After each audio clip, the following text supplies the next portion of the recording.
Привет, на связи Бабл и библиотекарь библиотеки имени Анны Андреевны Ахматовой Дроздов Андрей. И сейчас приготовьтесь отправиться в космос, потому что мы проводим специальный месяц в космосе. И сегодня в этом выпуске мы рассмотрим и препарируем комикс «Метеора». Поехали!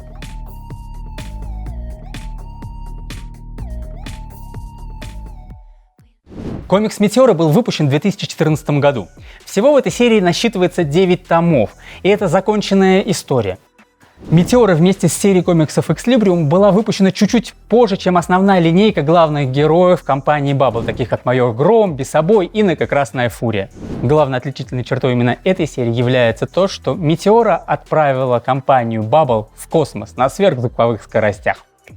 Этот комикс рассказывает о Алене Кузнецовой, девушке с совершенно обычным русским именем, и совершенно понятно, что она с планеты Земля. Но за ее буйный характер ее отправили далеко-далеко в космос, словно зеленого великана. Алена является единственной беглянкой с Земли в галактическом сообществе, в чем ее только не обвиняли, а главное, она является виновницей падения Челябинского метеорита. Записали. Девушка не падает духом, собирает свою собственную команду, у нее прекрасный космический корабль в форме советского трамвая. И главное, знаете, кем она стала? Ну, кем может стать землянка? Контрабандисткой. Одной из самых известных контрабандисток в космосе. У нее в команде несколько персонажей, которые подойдут под вкус любому человеку, потому что вы можете выбрать из любой палитры эмоционального спектра в этих героях. Например, в ролях сама Метеора или для друзей просто Ора, легендарная контрабандистка, лучший пилот галактики, главная боль Союза Справедливости, лично ответственная, как мы говорили раньше, за падение Челябинского метеорита. Зиги, инопланетянин Махокус, внешне похожий на огромного синего хомяка, гениальный изобретатель, с зависимостью от азартных игр и земных орехов, имеет легкую манию величия, капитан корабля. У моего хомяка тоже была мания величия, он укусил меня за палец, убежал и съел машинное масло бабушки, а потом его похоронили. Пуш, он же Пушаргал, беглый принц расы Лемир, не путать с котами. Единственное здравое зерно в этой команде, но это, конечно, не точно, отвечает за пушку. Пушаргал, пушка, ну ясно.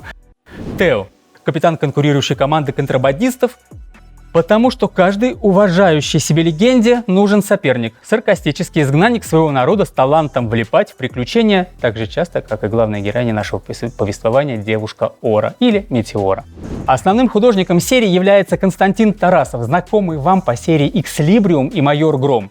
Но позже художник сменился, его заменил Андрей Родин. Читайте с удовольствием, потому что вы увидите, как изменился настрой, повествование и вообще стилистическое направление серии «Метеора». Боитесь, что комикс о Метеоре — это что-то новое, сложное для восприятия в вашей тонкой, хрупкой психической организации? Не бойтесь, расслабьтесь. Алена Кузнецова выросла так же, как и вы, на Земле. А это значит что? Что она смотрела те же самые мультики, сериалы, фильмы, играла в те же самые компьютерные игры, что и вы. А это значит, что вы сможете найти омажи и просто прекрасные вещи и отсылочки из классического мира поп-арта в этом комиксе. А еще я надеюсь, что комикс «Метеора» не только заставит читать вас комиксы, но и заставит вас сходить в библиотеку и взять классические произведения Ильфа и Петрова. Ведь сама Алена Кузнецова — фанатка Остапа Бендера, поэтому марш на полке, ищем Остапа Бендера, 12 стульев и Золотого теленка.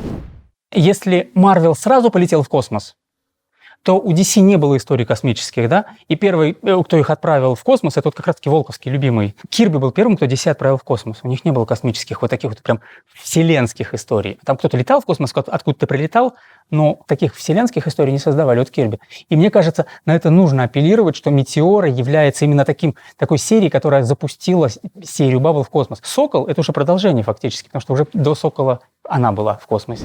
И даже если вы уже читали комикс «Метеора», но с нетерпением ждете приключения девушки Оры и ее космической команды в следующих комиксах Бабл, ваши ожидания оправдались. Девочка Ора появилась таки в комиксе «Мир», и она там рассекает на одной из моделей советского автомобиля.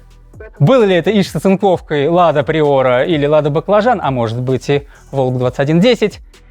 Определить придется вам и написать в комментариях, что же это была за модель. Я не автолюбитель. Читай «Метеору», отправляйся в космические путешествия, погружайся в мир яркий и пестрый, инопланетный, погружайся в страшные темные заговоры политических и экономических корпораций и вообще приятного времяпрепровождения при просмотре взрывающихся планет.